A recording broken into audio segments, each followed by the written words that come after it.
Eu acendi uma vela de lavanda para receber meus pais e minha irmã para o almoço de domingo, achando que, por uma vez, poderíamos ter paz. Mal sabia eu que aquela fragrância suave seria o prelúdio do caos. Enquanto o molho fervia no fogão, minha mãe, com o mesmo desprezo de sempre, pegou a concha quente e jogou em mim. A dor queimou minha pele, mas o que realmente ardeu foi perceber que nem meu pai nem minha irmã moveram um dedo. Eles riram. E foi nesse instante que algo dentro de mim mudou. Eu os expulsei da minha casa e jurei que jamais seria a filha obediente que engolia tudo calada. A partir dali, cada lágrima que eles me fizeram derramar se tornaria combustível para minha vingança. E acredite, eles pagaram por cada segundo de humilhação que me fizeram viver. Olá, seja bem-vindo ao canal Histórias Surpreendentes. Curta e se inscreva nesse canal, aproveite e ative as notificações. Comente aqui de qual cidade você está assistindo, vou adorar saber e deixar um coração no seu comentário. A vela aromática de lavanda queimava lenta sobre a mesa, espalhando um perfume doce que eu tinha escolhido com cuidado, ironicamente, para criar um clima de harmonia familiar. E se você quiser deixar sua casa perfumada com um cheiro suave de lavanda, acesse a aba Produtos na descrição e compre a sua. Aquele almoço de domingo seria a primeira vez que meus pais e minha irmã vinham à minha casa desde que comprei o imóvel, um sobrado aconchegante em Campinas, com jardim e cozinha americana. Eu queria que tudo fosse perfeito, ou talvez apenas suportável.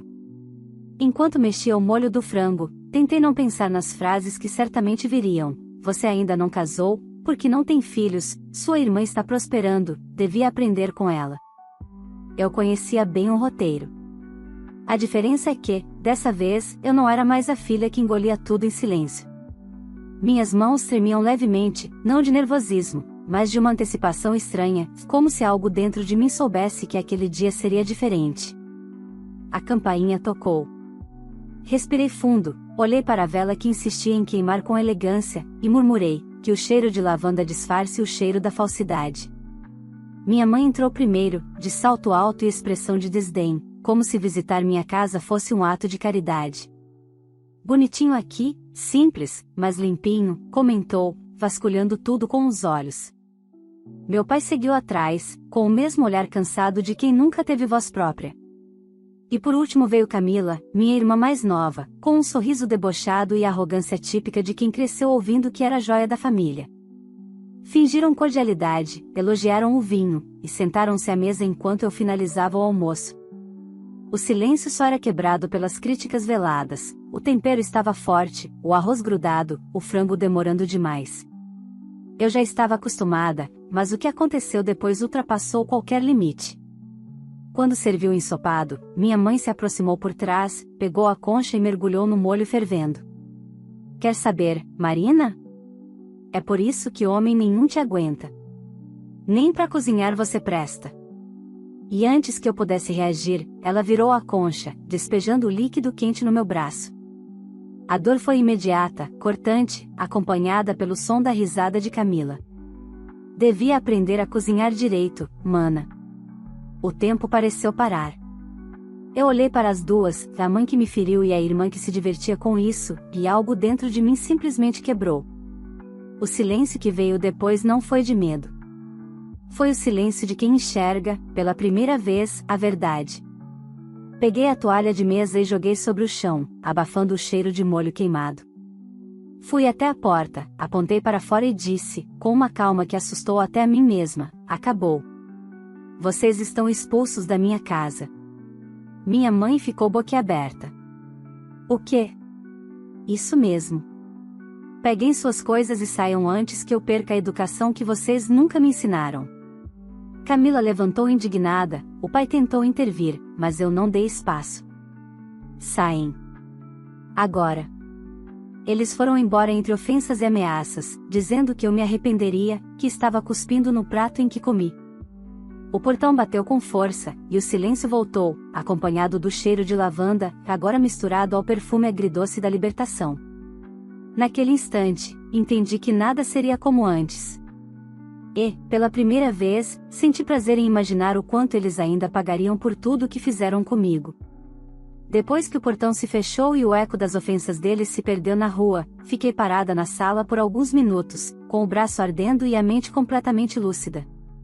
O cheiro de lavanda ainda pairava no ar, doce e provocante, como se zombasse da cena recém-encerrada. Pensei em chorar, mas o choro seria um presente para quem me feriu. Então, ri. Ri baixinho, de um jeito que até me assustou. Parabéns, Marina. Você finalmente aprendeu a servir o prato principal, o limite. Peguei uma pomada que guardava no armário e tratei a queimadura sozinha, como sempre fiz com todas as feridas da vida. Desde criança, aprendi que carinho não era um direito, era uma recompensa que minha mãe dava apenas a Camila. Eu, por outro lado, era o projeto de fracasso que ela adorava corrigir. Passei o resto da tarde sentada no sofá, observando a vela de lavanda derreter até o fim. A chama vacilava, mas resistia, e havia algo de poético nisso. Assim como ela, eu também estava queimando tudo que sobrou de paciência e afeto. No dia seguinte, as mensagens começaram. Primeiro da minha mãe, dizendo que eu havia humilhado a própria família. Depois, Camila, me chamando de ingrata e histérica. E, por último, meu pai, com sua clássica covardia disfarçada de diplomacia: filha, sua mãe exagerou, mas você também poderia ter evitado. Seja madura. Madura. Essa palavra me fez gargalhar. A mesma família que sempre me tratou como uma adolescente problemática agora queria que eu fosse madura. E o mais interessante é que, naquele momento, pela primeira vez, eu realmente era. Fui trabalhar normalmente. Ninguém ali imaginava o que tinha acontecido. No escritório, eu era gerente precisa, fria, sempre pronta. E talvez fosse por isso que meu chefe confiava tanto em mim. O homem não sabia que a frieza que ele admirava era apenas o resultado de uma vida inteira de rejeição. À noite, enquanto revisava relatórios, recebi uma ligação inesperada de Tânia, a vizinha fofoqueira da minha mãe. Menina, fiquei sabendo do barraco de ontem. Sua mãe está dizendo para todo mundo que você enlouqueceu, que quase bateu nela. Revirei os olhos. Claro, Tânia. Porque minha mãe é sempre a santa, não é? Eu só liguei para te avisar. Ela disse que vai dar um jeito de te ensinar respeito. Dei um sorriso torto. Pois avise que agora quem dá jeito sou eu. Desliguei e, pela primeira vez, abri uma garrafa de vinho que eu estava guardando para uma ocasião especial. E, honestamente, ser finalmente livre parecia ocasião suficiente. Nos dias seguintes, minha vida se tornou um espetáculo silencioso. Meus pais e minha irmã estavam obcecados em me pintar como a vilã. Espalharam boatos na família, disseram que eu estava desequilibrada, que o sucesso profissional tinha subido a cabeça. Mas o destino é um roteirista melhor do que qualquer um deles, e já estava preparando meu momento de vingança. Uma tarde, enquanto organizava alguns documentos, encontrei uma pasta antiga com registros da empresa da família, com um pequeno negócio de importação que meu pai e minha mãe administravam há anos. Eu ajudara a fundá-lo, ainda jovem, mas, claro, nunca me deram o devido crédito. Descobri algo curioso: eu ainda constava como sócia fundadora, com 40% das cotas registradas em meu nome. Eles provavelmente haviam esquecido disso, já que o negócio nascerá com meu investimento inicial, quando vendi meu carro para ajudá-los. Sorri de canto. Então, vocês ainda dependem de mim e nem sabem, né? Liguei para meu advogado e pedi uma análise completa da empresa. Se havia uma coisa que aprendi na vida, é que vingança não precisa ser barulhenta, ela só precisa ser inteligente. Enquanto esperava o retorno, comecei a repensar tudo. Durante anos, tentei conquistar o amor da minha mãe cozinhando, ajudando, cedendo.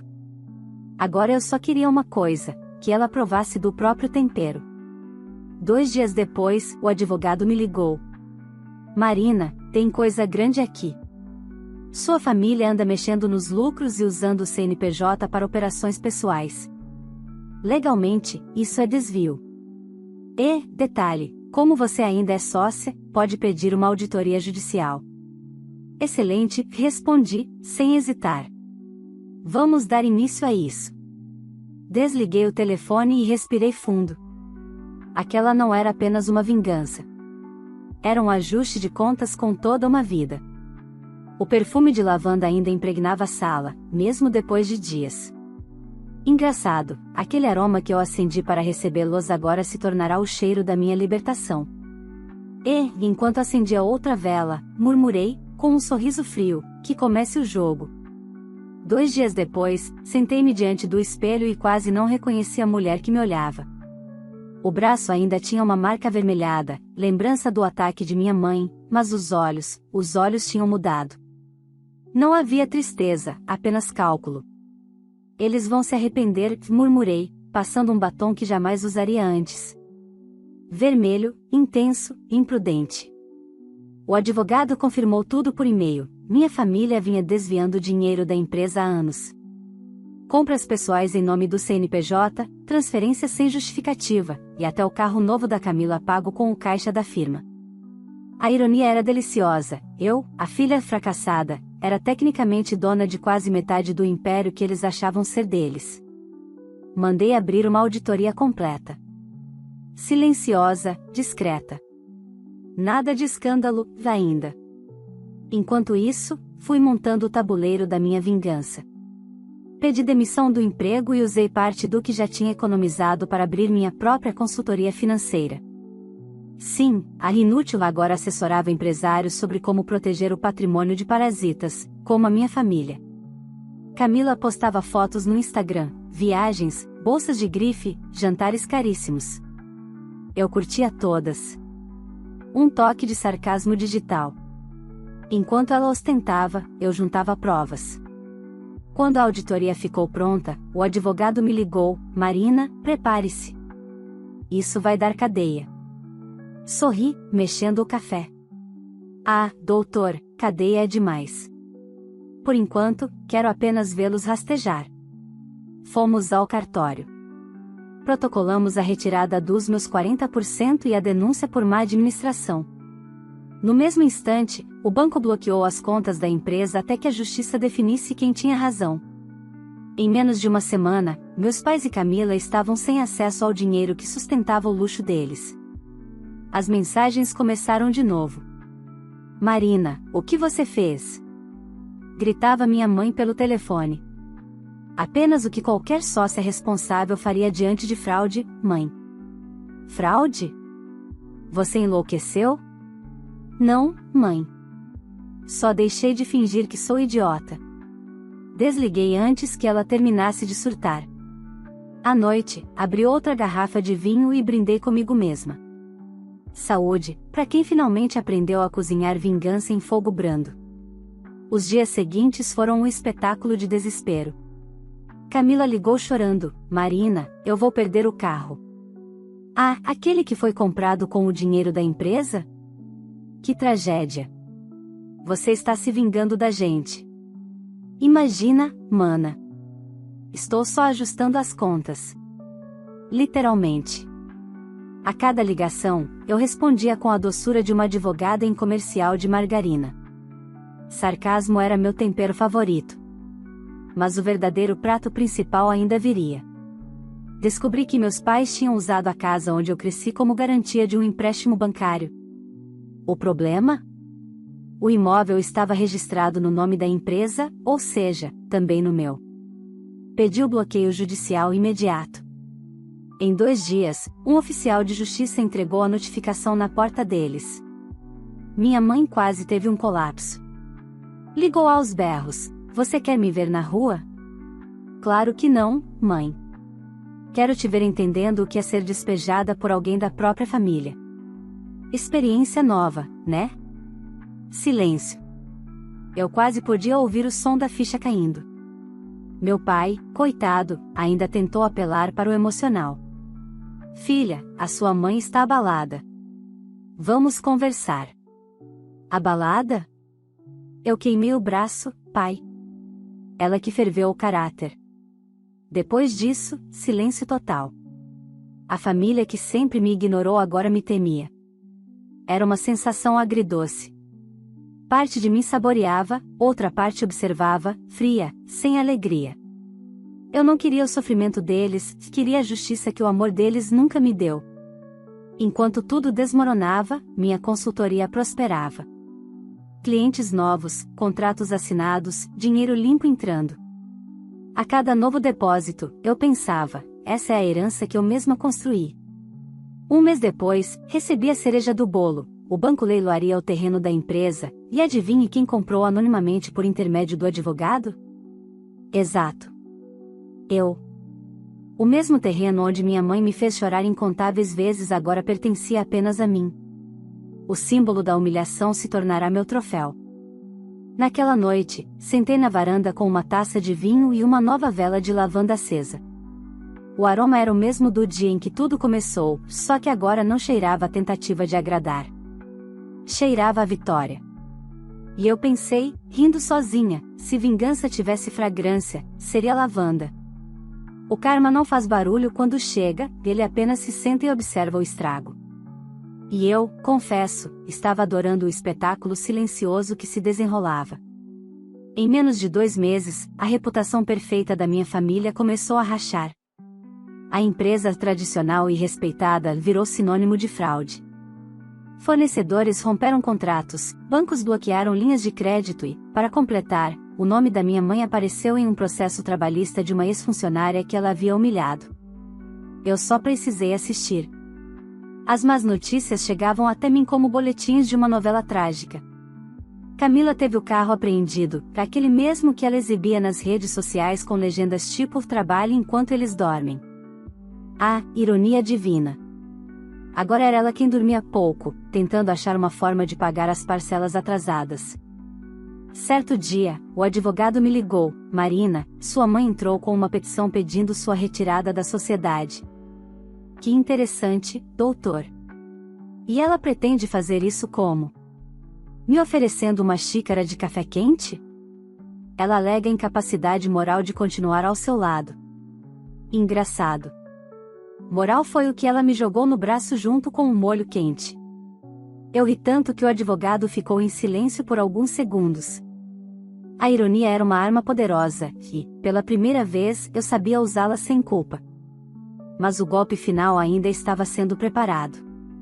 Usei parte dos lucros da minha consultoria para comprar as dívidas da empresa junto ao banco. Sim, eu me tornei credora dos meus próprios pais. Foi a jogada mais deliciosa que já fiz. Agora, legalmente, eles me deviam dinheiro. Meu pai me procurou pessoalmente. Apareceu no meu escritório, com aquele ar de quem tentava manter a dignidade de um general derrotado. Filha, nós erramos, está bem? Mas você não precisa acabar com a gente. Cruzei as pernas e o encarei com calma. Erraram? Pai, errar é esquecer o aniversário de alguém. O que vocês fizeram foi me transformar em inimiga. Sua mãe está doente, Marina. Ela não dorme, vive nervosa. Interessante. Eu também perdi noites de sono, lembra? Só que ninguém se preocupou comigo. Ele suspirou e baixou a cabeça. Pela primeira vez, vi arrependimento. Mas era tarde. Eu só vim pedir que você devolva o terreno da empresa. É tudo que nos resta. Ah, o terreno. Sabe, pai, ele fica lindo à noite com a luz dos postes refletindo no portão novo. Estou pensando em abrir uma filial da minha consultoria lá. Assim, quando passarem em frente, poderão se lembrar de mim todos os dias. Ele ficou mudo. Eu, por outro lado, estava calma demais. Não era crueldade, era equilíbrio. Por anos, eles tiveram todo o poder. Agora era minha vez de ditar o ritmo. Os dias seguintes trouxeram um colapso completo. A empresa foi declarada insolvente. Meus pais perderam quase tudo. Venderam a casa grande para pagar dívidas, e foram morar em um apartamento alugado em um bairro que minha mãe jurava nunca pisar. Já Camila, sem emprego e sem luxo, se tornou influenciadora de autoajuda, falando sobre superação e energia positiva. Eu até segui o perfil dela só para rir das frases motivacionais. Quem te apunhala, te ensina a se curar. Pois é, mana, murmurei. E quem te financia, te ensina a falir. Enquanto eles se afundavam, eu crescia. minha consultoria virou referência. Fui convidada para palestras, participei de eventos empresariais e dei entrevistas sobre ética financeira. Se existia ironia maior que essa, eu desconhecia. Mas o destino ainda reservava um toque final. Um dia, ao chegar em casa, encontrei uma carta no portão. Reconheci a caligrafia da minha mãe. Abri com cuidado, sem pressa. Era um pedido patético de reconciliação disfarçado de desabafo. Ela dizia que família é o bem mais precioso e que eu deveria deixar o orgulho de lado. No final, uma ameaça velada: a vida dá voltas, Marina. Cuidado para não cair também. Sorri. A vida realmente dá voltas, e eu estava dirigindo o volante. Peguei a carta, acendi outra vela de lavanda e deixei o fogo consumir o papel lentamente, até virar cinza. Adeus, mãe. Sussurrei. Que a fumaça leve sua hipocrisia pro alto. Aquela noite marcou um ponto sem retorno. Eu não era mais a filha rejeitada. Era a mulher que aprendeu que amor sem respeito é caridade disfarçada. E o melhor: eles ainda não tinham ideia do último movimento que eu estava prestes a fazer. O verdadeiro acerto de contas ainda viria. Eu sempre ouvi que vingança é um prato que se come frio. Mentira. Eu a servi quente, fumegante, com aroma de lavanda e pitadas de ironia.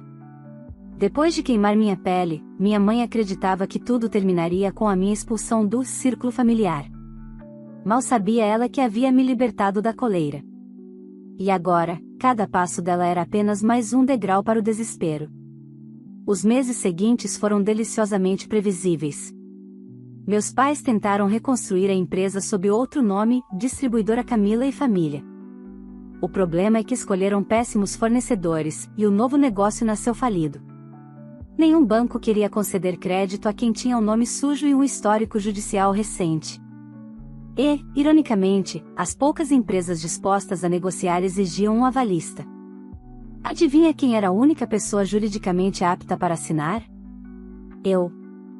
Um e-mail chegou numa segunda-feira, redigido com aquele tom passivo-agressivo que minha mãe dominava. Marina, sabemos que houve desentendimentos, mas precisamos de sua assinatura apenas para destravar um contrato. É uma formalidade. Depois, podemos conversar civilizadamente. Li, dei um gole no meu café e respondi: mãe, adoraria ajudar, mas infelizmente estou ocupada assinando documentos que não envolvem gente que me queimou viva. Abraços perfumados de lavanda. Enviei com um emoji de flor. Pequenas vinganças também têm gosto de vitória. Camila, por outro lado, parecia flutuar entre a negação e o desespero. Postava vídeos chorando, dizendo que as pessoas julgam sem conhecer a história. Ela dizia que a inveja destrói famílias, como se o problema fosse meu ciúme, não o colapso moral deles. Cheguei a assistir um dos vídeos, com ela falando em tom de vítima e soluçando de propósito. Alguém dá um Oscar para essa mulher, murmurei, desligando o celular. Mas a peça final ainda estava por vir. O terreno da antiga empresa, aquele que eu havia comprado anonimamente, estava prestes a ser demolido para dar lugar a algo novo. Eu decidi erguer ali um centro empresarial com salas de consultoria, coworking e um auditório para palestras. O nome? Espaço Lavanda. Sim, eu fiz questão. O mesmo perfume que minha mãe sentia enjoo agora seria associado ao meu sucesso. Durante a inauguração, eu caminhei entre jornalistas, empresários e parceiros. O evento estava impecável. Champanhe, flores roxas, luzes suaves e uma placa dourada na entrada com meu nome, Marina Duarte, fundadora e CEO. Foi ali, em meio aos flashes, que percebi o poder do silêncio. Não precisei gritar vitória. Bastava existir. No dia seguinte, as manchetes dos portais locais noticiavam: filha de ex-empresários falidos inaugura espaço moderno e promete revolucionar o setor financeiro de Campinas. As mesmas pessoas que antes me ignoravam agora me convidavam para almoços e entrevistas. O mundo ama quem se levanta depois de ser pisado. Mas, nos bastidores, o drama da minha família se intensificava. O aluguel do apartamento onde meus pais moravam atrasou. O proprietário, um cliente meu, me ligou para perguntar se eu queria intervir. Intervir? Perguntei, rindo. Só se for para mandar flores de lavanda na entrega da ordem de despejo. E ele mandou um buquê enorme com o bilhete, do perfume que lembra sua filha. Segundo o zelador, minha mãe teve uma crise nervosa. Camila saiu chorando, e meu pai apenas ficou imóvel, olhando o papel, como que entende finalmente que perdeu tudo, inclusive o controle sobre mim. À noite, abri o vinho mais caro que tinha e sentei no sofá, observando a chama da vela tremular. O mesmo ritual do início, só que agora sem medo. Toquei a cicatriz no braço e senti orgulho. Quem diria, mãe, murmurei. A filha que não prestava virou o pesadelo que você criou. Eu sabia que meu caminho estava longe de terminar, mas o mais importante já havia acontecido, eles provaram do próprio veneno. O silêncio, antes sinal de submissão, agora era minha sentença de poder. Do lado de fora, chovia. E, curiosamente, o som da chuva no telhado me lembrou da infância, dos dias em que eu tentava mostrar meus desenhos à minha mãe e ela os rasgava dizendo que isso não dava dinheiro. Sorri. Pois é, mãe. Arte não deu dinheiro, mas deu vingança. Enquanto o vento carregava o perfume da lavanda pela casa, percebi algo que nunca imaginei sentir: paz. Não a paz dos inocentes, mas a paz de quem fez justiça com as próprias mãos. E ainda faltava o grande finale, a jogada que encerraria, de uma vez por todas, a história dos Duarte. Porque, se tem uma coisa que aprendi, é que perdão é luxo para quem não tem memória. O fim não veio com explosões, nem com gritos, veio com notificações e manchetes. Foi poético, metódico, frio. Do jeito que eu sempre imaginei. 3 meses após a inauguração do Espaço Lavanda, o Ministério Público abriu uma investigação sobre fraude fiscal e uso indevido de recursos na antiga empresa dos meus pais. As provas? Todas enviadas de forma anônima. Cada extrato, cada recibo, cada transferência disfarçada em pagamento de consultoria. As digitais estavam todas lá, já as deles. E o melhor, eu não precisei levantar um dedo. Apenas entreguei a verdade embrulhada em papel timbrado. Naquela manhã, tomei meu café assistindo ao noticiário. A imagem dos dois sendo escoltados pela polícia era quase cinematográfica. Minha mãe, com o cabelo despenteado e o olhar vazio, meu pai, abatido, tentando preservar a dignidade que nunca soube usar. Camila, é claro, chorava nas redes sociais, dizendo que a família estava sendo injustiçada por invejosos. Eu quase deixei um comentário: querida, o nome disso é consequência. Mas preferi o silêncio. Silêncio tem mais peso. Os jornais logo descobriram que o imóvel da empresa, agora demolido, pertencia à minha consultoria. O detalhe transformou o caso em um escândalo regional. A filha que foi expulsa do lar vence na justiça e constrói império sobre as ruínas dos pais. Jornalistas adoram metáforas. Eu também. Dias depois, meu advogado me ligou: Marina, o juiz autorizou o leilão dos bens deles para ressarcimento dos credores. Quer participar? Pensei por um momento. Quero. Mas não como compradora. Como espectadora. Naquela quinta-feira, fui até o fórum. Sentei na última fileira da sala de audiências, discreta, vestida de preto, com um leve perfume de lavanda. Observei cada lance, cada objeto sendo listado, carros, móveis, até o piano antigo da minha mãe. Tudo indo embora, peça por peça, como um inventário do orgulho. Quando o juiz bateu o martelo, senti algo curioso, não alegria, mas alívio. Como se o peso de todos os anos tivesse, enfim, caído no chão junto com aquele som. Ao sair, encontrei Camila no corredor. Estava irreconhecível, com olheiras, o cabelo sem brilho, e um olhar desesperado tentando se sustentar na soberba. Feliz agora? Ela cuspiu. Você destruiu nossa família. Eu? Sorri. Eu só deixei vocês cuidarem do próprio destino. Foram ótimos em se destruir sozinhos. Ela se aproximou, furiosa. Você é fria, Marina.